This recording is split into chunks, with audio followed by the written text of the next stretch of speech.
Hello, I'm Dan Scott. We're going to take these ice blocks and do this fun stuff to them using the Distort tools in Adobe Illustrator. Click and hold down the width tool here, and look, hiding are all the Distort tools. Choose the warp tool to start. Now double click the tool, and hiding in here, you can choose the settings that work with your particular ice block. Ice cream? Whatever you call it in your country. Now, click and hold down your mouse and drag. Look at that, it's all drippy. Let's try the twirl tool next. Double click it, and you really need a low intensity for this one.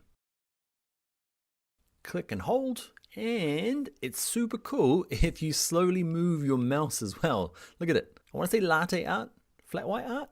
Does everybody have flat whites? Anyway, crystallize tool next. Choose a big brush, click, hold, and explodey ice cream. Cool, huh? Now, this was the short version. We cover a lot more in the free full-length tutorial. The link on the screen. Bye.